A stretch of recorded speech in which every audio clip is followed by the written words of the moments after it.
Hello everyone. In this video, we'll explain how to program using ladder diagram language in the KincoBuilderPro Programming and Configuration Software.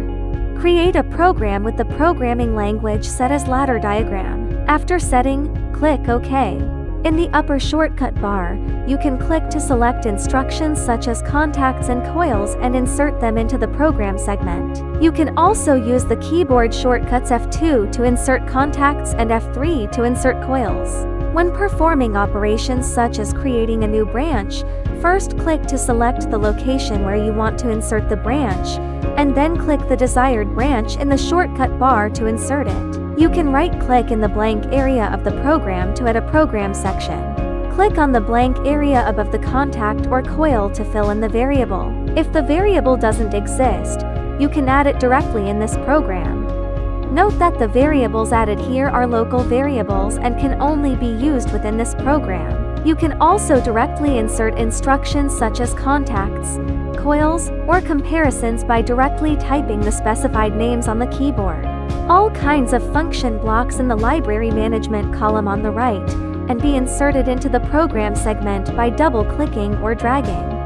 The operation method for merging or removing branches is to hold down the Control key on the keyboard. First, select the contact below, then select the coil that needs to be merged, and then click on the target branch.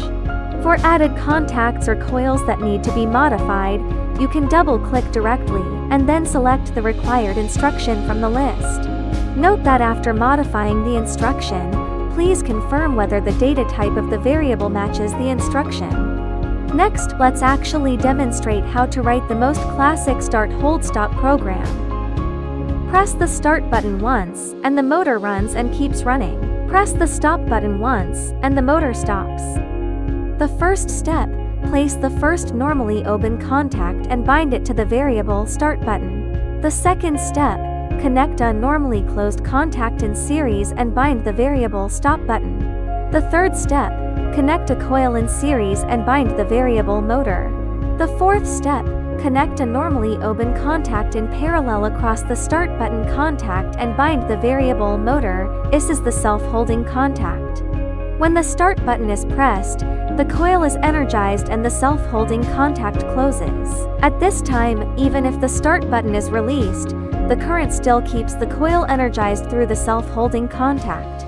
When the Stop button is pressed, the normally closed contact in the middle disconnects, the coil loses power, and at the same time, the self-holding contact disconnects. Now, with online monitoring, you can see the status changes of the contacts when the buttons are pressed. This is the intuitive debugging effect of the ladder diagram. That's all for this video.